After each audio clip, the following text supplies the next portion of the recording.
you know, these projects are going to live on past our lifetime. And it's almost like it's daunting sometimes. It's like casting a tattoo. We do everything we can to make the best judgment calls and being judicious and looking out for the artist. But I'm just having the time of my life being here. And I know that we're in the throes of a lot of great projects, more important music that we're processing and we're vetting and we're listening to and trying to find ways of bringing it out. And I just am so grateful to all the fans out there of this music that support these endeavors, these projects, and make them possible. Are you here? Welcome. This is episode number 1097 of the Paul Leslie Hour, that whimsical nook of the dial where conversations explore the fascinating and the fascinated. Today, we delve into two rediscovered live recordings with archival producer Zev Feldman, celebrating the visionary Rahsaan Roland Kirk. Now, here's Paul. Here's Zev. Let us roll right into it. Thank you, one and all, for joining us here on the Paul Leslie Hour. And on this episode, I'm pleased to be welcoming a world-renowned record producer, the jazz detective, Zev Feldman. Thank you so much for coming on here and talking to me. It's great to be with you, Paul. Thanks for having me today. It's a pleasure. It's a pleasure. We are joined today by a mutual fascination and a love for one of the most creative, dynamic. I couldn't say enough things about Rahsaan Roland Kirk, but I wanted to start with this. I'm tempted to say who is, but who was Rahsaan Roland Kirk? How would you define the man? Well, I think there's some historians that could speak in greater depth to articulate this, but he was a great man, a one-of-a-kind musician, Renaissance man, just somebody who was so dynamic that broke the mold.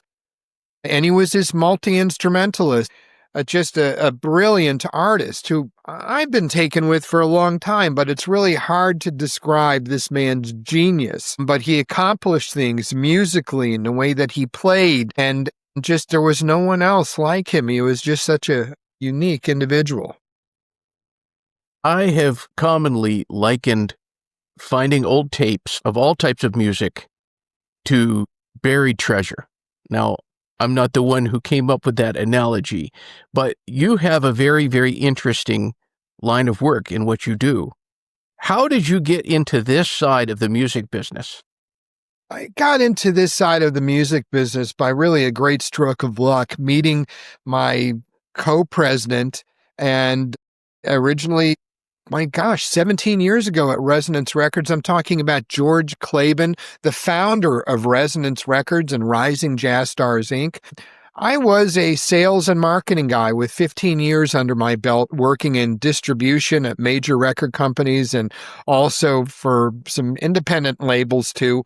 And I met George Claben, who at the time, I was working with him on building an international distribution network for his upstart label, Resonance Records. And we started talking, we really hit it off right away. And he was the one that gave me my first opportunity of doing archival production.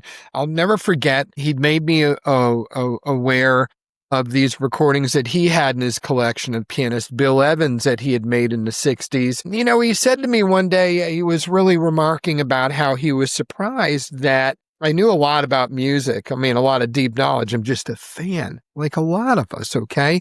But he said, I'm surprised you've never produced before. He says, I'm going to change that. I said, here's what I'm proposing. If you can find previously issued recordings, and Zev, I'm not talking about reissues. If you can find something new that's never been out before, and I like the music, I'll let you produce it for us. And I tell people all the time that was like fire on gasoline. It really ignited a personal passion, and getting a chance for the first time of doing something that really was a side of the music business that I wanted to be a part of it. And in years past, in other jobs that I had, look, when you work in sales and marketing and you work for a large company, you stay in your lane, Mr. Sales and Marketing guy. Don't always get a chance to wear the other hats.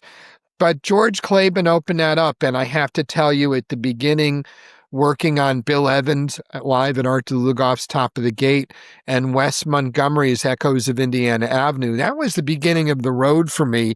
And it really helped give George Claben the confidence that as a company, we should really be pursuing more of these releases. And as the years have gone on now, I got to tell you, this year marks my 85th production with Record Store Day, which is something I'm really proud of. And anyways, man, it's become a whole juggernaut. And after working with George, Elemental Music came to me and asked me if I could work with them and Blue Note Records, and it's been a whole thing. But this is what I live for, Paul. I love archival music. I've always gravitated towards reissues and box sets. And I don't know, you can say you got to know where you've been to know where you're going. But the thing is, though, that I love this side of the music. I'm just personally interested. It's not work. Anyways, there's a big mouthful for you. Well, we have this in common. Nothing makes my heart beat more than finding a tape or somebody saying, hey, we found this. Do you want to give this a listen? But I want to go ahead and get into these two new releases. They're coming out. Here's the first one. I want everybody to get a look here. This first one, recorded live November 26th and 27th in 1963 at the Village Gate in New York, New York.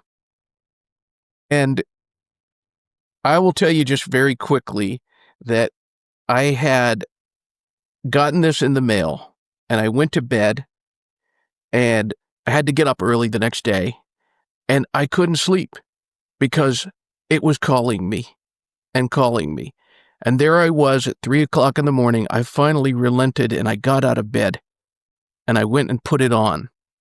And suddenly I was wide awake. But I want you to tell us, because you've had quite a bit of time with your ears and this recording, what did you think upon your first listening of this archival recording? I was taken with the music right away. I think Rahsaan Roland Kirk was such a fascinating, interesting man. I'm a fan of the artist, but my gosh, it is Rahsaan Roland Kirk live at the Village Gate, one of the most famous of all the lost jazz shrines, one of the great institutions. I don't have to tell you. I think you look on the surface alone, it sounds biblical in proportion, shall we say. But you know what? I need second opinions sometimes. And when you take on such an endeavor, and when we do this work that adds to an artist's legacy, it's really important to properly evaluate and make the right decisions.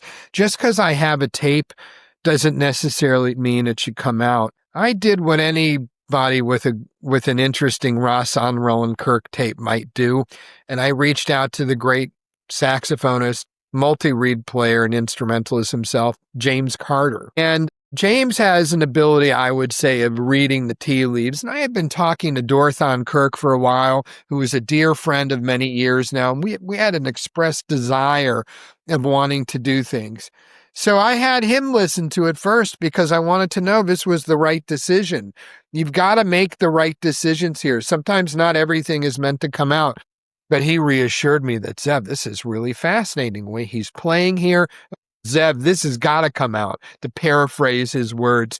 And we had a chance to speak with him for not this, but also both albums today, because I consider him somebody that really speaks to the great depth of the genius. But anyways, I got to tell you, we had this tape, and there's a very interesting story. I've had it for a few years, and I've been carrying it with me, wanting to find a home for it. And it was important having that vote of confidence from James and also Dorothan, who was like, look, if it works for James, this is the right project. We should be, continuing with this. And ultimately, George Claben was the one that believed in it and allowed for it to happen. But there's a story.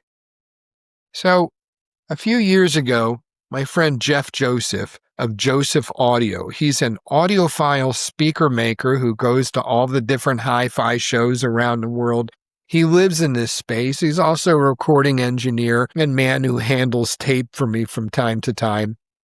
And he reached out to me. He said, Zev, there's this older recording engineer named Ivan Berger who called me recently.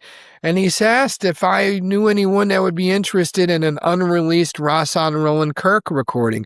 And he proceeded to tell us the most interesting story. This is Jeff. And he explained to me that in 1963, there was a documentary filmmaker that was doing a movie on Rahsaan Roland Kirk, and unfortunately, we do not know this gentleman's name. Ivan Berger is a little up there in age right now, and we're so grateful to have him. But the story goes, in 63, this documentary filmmaker is doing this movie, and he had commissioned Ivan Berger to come out with his Revox tape machine and to record at the Village Gate this evening of music that I take it would have been used in this film. Well, lo and behold, the filmmaker suddenly passes away. The whole idea of this movie gets scrapped. And 65 years later, Ivan Berger is holding these tapes saying, what am I supposed to do with these? So then Jeff Joseph contacts me and we have a listen. And from the first moments of listening, I just realized in the epic proportion how important it was. But again, you got to do your necessary due diligence. So we did. But anyways, it's quite extraordinary. Multiple pianists on the date. Harold Mayburn, Horace Parlon, Jane Getz, and Melvin Rhine, who a lot of people know from playing with Wes Montgomery, who's a great piano player too. And he's on this. Anyways, this is an evening of music that was captured in 1963 that wouldn't have seen the light of day if it hadn't been for these remarkable encounter and chance of having Ivan Berger coming down to the club. And you just never know what tapes are going to come to the surface all these years later. Are you kidding me? It's an amazing tale. Well, something that strikes me as a listener is there's no moment where I feel at all still, and I mean that in a good way. It's just constantly, there's stuff going on. There's no boring part of this whole release. It's just all dynamic. Thank you very much. I'm very excited. Look, if we have an opportunity of doing a Rahsaan Roland Kirk project, I want to raise the bar. I want to make things as great as it can be, including the curation of the package and properly telling the story. I'm happy we had a chance to speak to Dorthaan Kirk at length, not just for Vibrations in the Village, but also Seek and Listen, which we'll talk to. But also for both of these packages, we had author John Kruth, who's written a book about Rahsaan. We had novelist May Cobb, who has been deeply inspired by Rahsaan Roland Kirk and Dorothan. And I thought those voices were paramount for this, but also speaking with Steve Teray and James Carter, and even Jane Getz for this release, who was on these recordings at the Village Gate. Anyways, it's just what an experience, what a journey. Working on all these projects is, Paul, but this one really is quite exciting and a total honor. I'm hoping you can tell us a little more about Dorothaan Kirk. Mm-hmm. Would you say that she shaped this particular release? Well, Dorothan allowed us to do the lift and allowed us to do what we do. In fact, I kept her in the loop with every turn, basically talking with her and what we were doing and what we were setting out to do. And we had her blessing. She didn't micromanage in any way. I set out, I explained to her what we were going to accomplish. And she really put the trust in us to allow us to see this through. And I wanted something that was just so engaging. What I love also is that, if you're going to go to a record store day where both albums will be available next Black Friday, a week from this Friday, November 28th, it'll be a chance to see these in person in a store. And I'll tell you something, I think they just leap out of the package. The artwork, it's engaging, it's beautiful. And they really pay tribute to Rahsaan. I wanted to just make this as great in a deluxe royal presentation that we could fit for a great man as he was. Very fitting. Now, going to pull out the other one since we've referenced it here. This one here, Rahsaan Roland Kirk, Seek and Listen, live at the Penthouse. And get a look at this, folks. Recorded live on September 8th and 15th, 1967 at the Penthouse Jazz Club in Seattle, so the other coast. And I'm hoping you can tell us a little of the same. What was your initial impression on this particular tape? Well, the recordings from 1967 at the Penthouse I've been listening to for years and years. It's kind of like gone into some proper secret stash, if you will. When I've been in the mood to listen to Rahsaan, I go for these recordings. Since about probably 2011, we've been working with Charlie Puzo Jr. and Sr. and Jim Wilkie is the radio host many people know from Jazz After Hours for many years, the nationally syndicated radio program. And Jim hosted this program, a half hour of jazz, back in the 60s at King FM in Seattle, and had a chance to present an incredible amount of music over the years. So I've been working with this archives, and I've been waiting for the right opportunity to put this recording out. But let's talk about it. And it's interesting timing, because I think Charlie Puzo Jr. and I were reminiscing recently. I think this is about our 15th production that we've done with this archives. And right now, between October and November, you had on October 24th, Silver in Seattle, live Silver in Seattle, Horace Silver at the Penthouse. You have Seek and Listen from Rahsaan. You also have Bill Evans, Portraits at the Penthouse, recordings from 1966. And Verve Records is also putting out Groovin' from the Ramsey Lewis Trio, recorded at the Penthouse Club. This was a great place. I wanted to mention, it's very interesting. You've got these 4 albums. So we've really been trying to usher in these recordings, which were broadcast quality, which sound great.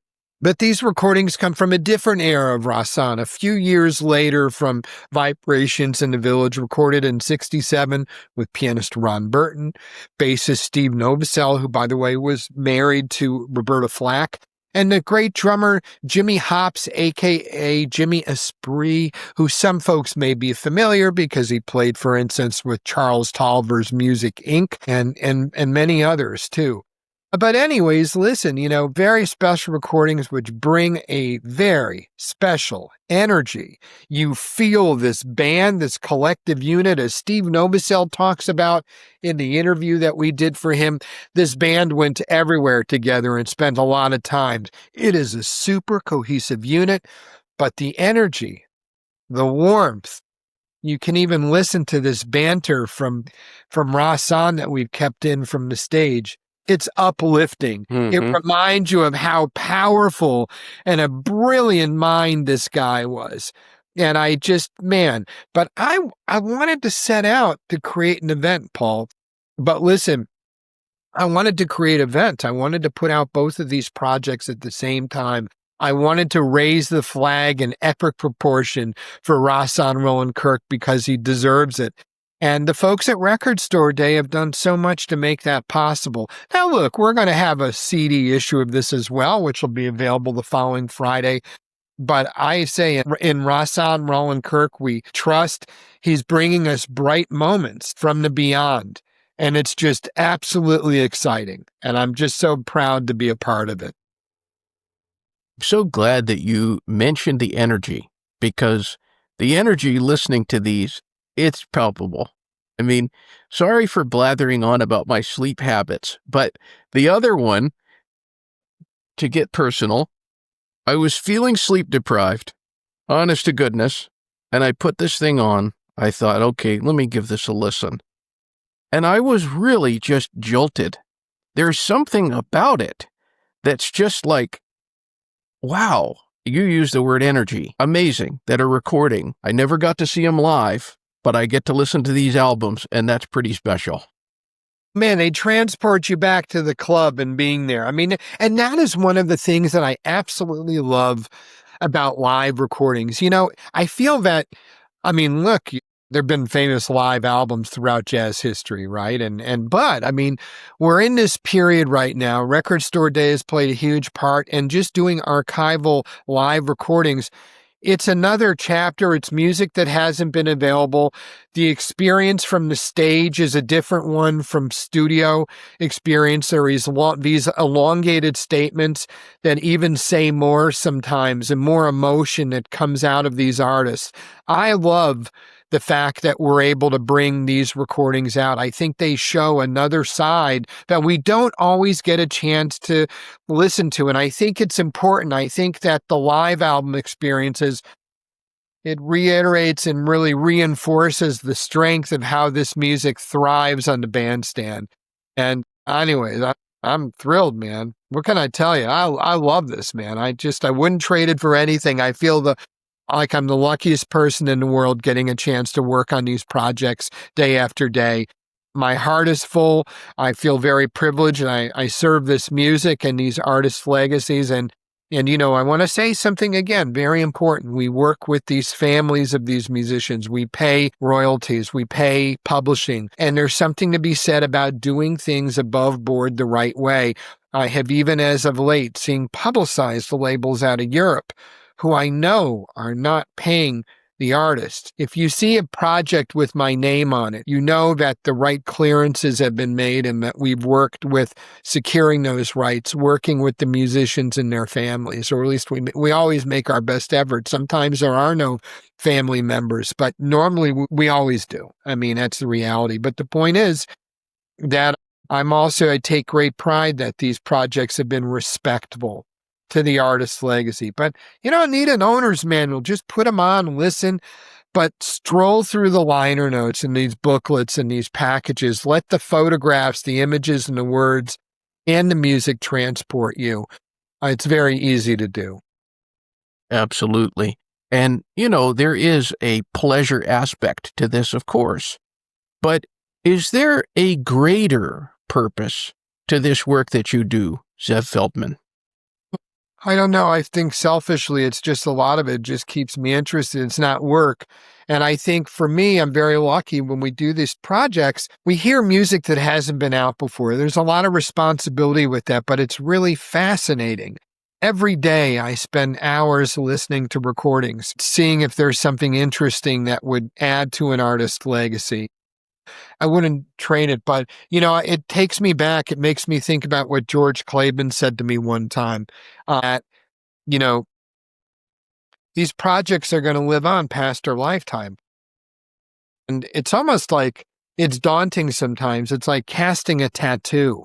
We do everything we can to make the best judgment calls and being judicious and looking out for the artist. But I'm just having the time of my life being here. And I know that we're in the throes of right now a lot of great projects, more important music that we're processing and we're vetting and we're listening to and trying to find ways of bringing it out. And I just am so grateful to all the fans out there of this music that support these endeavors, these projects, and make them possible. It does not happen without folks like yourself and the fans of this music. And it's because of that we're able to keep going. So I just say, let's keep going, man. There's a lot of love and there's more to come. More to come.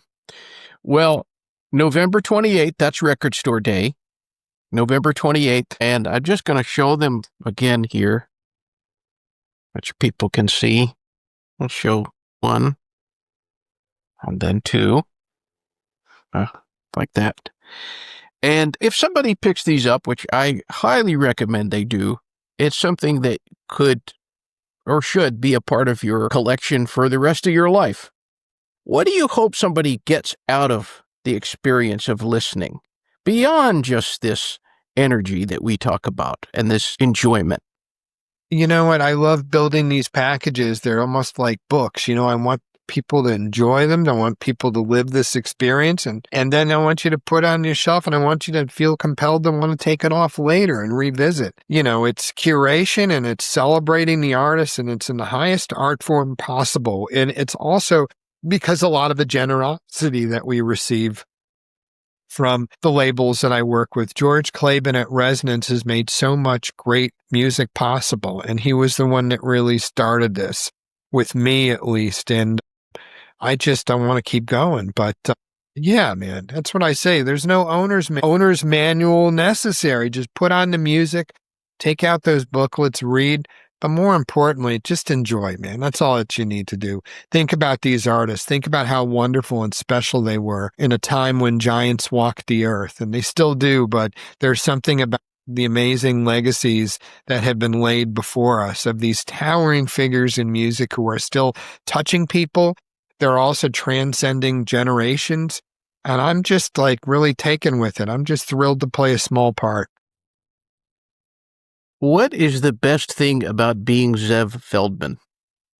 Boy, I don't know. It depends on the day. There's a lot of stress that goes into that, working on these projects. I think the best part for me is just the fact that my life is very full in many ways. My days fly by, and then I get a chance to work on projects and music and champion artists that I love and that I believe in. And having an opportunity of doing something you enjoy is one of the greatest thrills. It's not work. I tell people it's time management more than anything. But no, man, I'm just very fortunate, very, very lucky. And I no fooling around here. I thank my lucky stars. The reality was 30 years ago, 30 years ago, I moved to New York. But before that, starting in the music business, I was working overnights at a gas station while going to school and majoring in radio and starting eventually working. It's been a long road. I've been at the bottom of the shoe. And I'm just very grateful to have been on this journey and to have these experiences. The music business, Paul, has changed an awful lot over the last 30 years. And I just like in the blink of an eye, but I'm hanging on and I want to be a part of it. And it's interesting. The first part of my career was sales and marketing and promotion, which really kind of prepared me for this other phase we're in, because now I kind of take a lot of those experiences with me. They always kind of travel with me in the back of my mind and when I'm evaluating, what we do. But it's always about the love of the music first and foremost. Anyways, my friend. Yeah. Well, I always think, when I think about these tapes, about the alternative. Just imagine they're sitting in a storage somewhere, but instead we get these beautiful, beautiful vinyl records with some of the stories in the liner notes. And so, Zev Feldman, thank you so much for your part in bringing this out there into the world. Thank you so much for having me today, and thanks to all your listeners out there. It means a lot. All right, sir. Thank you so much. Until next time. Okay. We good? We thank you and appreciate you dropping in for the Paul Leslie Hour today. You can help the Paul Leslie Hour in our mission to provide independent media content like this by visiting www.thepaulleslie.com/support. We truly thank you. This is your announcer speaking. Performance of The Entertainer intro song and Corina Corina outro song courtesy of John Primorano. Well, that's it for today. So until next time, be safe and be good.